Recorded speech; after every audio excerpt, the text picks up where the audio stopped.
Respected principal sir, admin sir, teachers.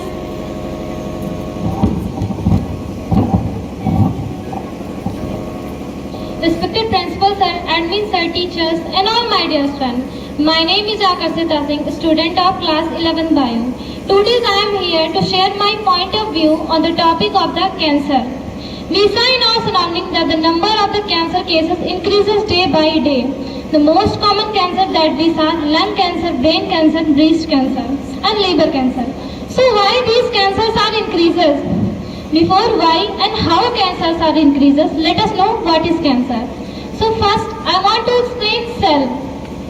जिस तरीके से एक एक ईंट जोड़कर पूरी बिल्डिंग बन जाती है, सेम उसी तरीके से एक एक सेल जोड़कर हमारी पूरी बॉडी का स्ट्रक्चर बनता है, जिसे हम लोग structural and functional unit of life बोलते हैं या फिर building block of our life बोलते हैं।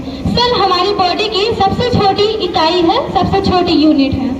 आप जानते हैं व्हाट इज कैंसर। तो इन बायोलॉजिकल वे हम जानते हैं कि जब सेल डिवीजन ज्यादा हो जाता है तो उसे कैंसर बोलते हैं।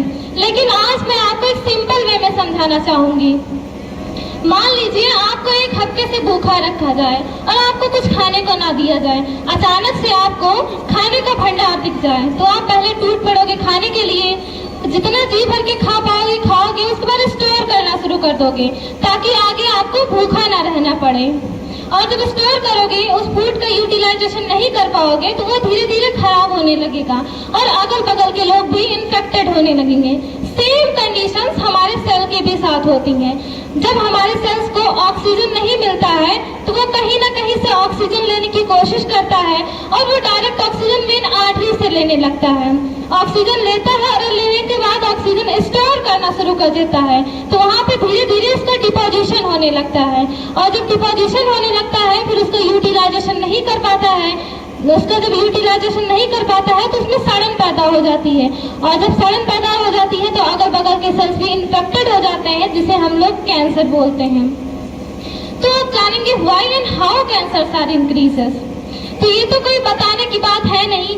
जितना ज्यादा हम डेवलप कर रहे हैं, जितना ज्यादा हमारी कंट्री ग्रोथ कर रही है, उतना ज्यादा कैंसर और अदर डिसीजेस बढ़ रहे हैं। अगर हम कोई कॉमन थिंग देखें तो जैसे हम लोग पहले खेतों में मैन्यूर का यूज किया करते थे, अब हम लोग ऑर्गेनिक यूरिया इन सब का यूज करने लगे हैं। और अब तो ऐसी ऐसी दवाएं आ गई हैं जिनके थोड़े ही अमाउंट से पूरी खेत के कीड़े मर जाते हैं और अगर उनका अमाउंट थोड़ा ज्यादा कर दिया जाए तो पूरी फसल सूख जाती है। तो सोचिए, आप तो उस फसल को खाते हैं, आपके अंदर कितनी टॉक्सिसिटी इंक्रीज होती होगी, आपकी बॉडी उससे कितना लड़ती होगी। तो इससे कैंसर के केसेस इंक्रीज हो रहे हैं। Second thing, water bottles. जो लोग प्लास्टिक के वाटर बॉटल्स यूज करते हैं स्पेशली उनके लिए है। आप वाटर बॉटल उस वाटर बॉटल में वाटर भरते हैं और उसमें माइक्रो प्लास्टिक जो होता है वो डिजोल्व हो जाता है और माइक्रो प्लास्टिक जब डिजोल्व हो जाता है उसे आप पीते हैं तो आपकी बॉडी उसे एक्सेप्ट नहीं करती है। धीरे धीरे माइक्रो प्लास्टिक्स का आपके अंदर डिपोजिशन होने लगता है, जिससे कैंसर के केसेस इंक्रीज हो रहे हैं। और थर्ड थिंग, जिसे आप बड़े शौक से महंगे महंगे दामों में अपने घर पे खरीद के लाते हैं और दिन रात उससे इंटरटेनमेंट लेते हैं। जी हाँ, अगर आपसे कहा जाए कि आप मोबाइल टावर के साथ ट्यूमर भी लेकर घूम रहे हैं तो शायद आपको अच्छा ना लगे, लेकिन ये सच बात है कि आपके मोबाइल से निकलने वाली इलेक्ट्रोमैग्नेटिक वेव्स लगातार आपके माइंड को पेनिट्रेट करती है, आपकी बॉडी के सेल्स को पेनिट्रेट करती है, जिससे आपके अंदर कैंसर के चांसेस इंक्रीज होते हैं। और अगर कोई इंसान 10 से 12 साल तक लगातार मोबाइल यूज करता है तो उसके अंदर कैंसर के 33% चांसेस बढ़ जाते हैं। ये मैं नहीं, ये एम्स की रिपोर्ट बोल रही है।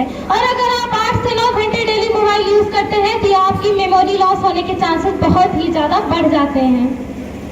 और चौथी चीज देखिए, कैंसर क्यों इंक्रीज हो रहा है? तो due to the lack of the awareness increase हो रहा है, क्योंकि हमारी कंट्री में लोगों के अंदर सहनशीलता ज्यादा है।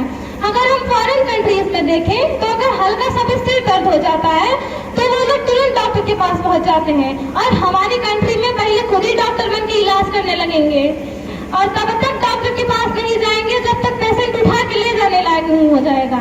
और तब बेचारा डॉक्टर भी क्या करे, तब आप उस कंडीशन में उस स्टेज पर रहते ही नहीं कि जहाँ से आपको बचाया जा सके। तो प्लीज अपने लिए केयरफुल रहिए। कोई भी प्रॉब्लम हो तो डॉक्टर से कंसल्ट करिए और मोबाइल का कम से कम यूज करिए। जब मोबाइल यूज कर ले तो उसका डाटा बंद चाहिए। Thank you. अगर जानकारी अच्छी लगे तो एक बार ताली बजा दीजिए।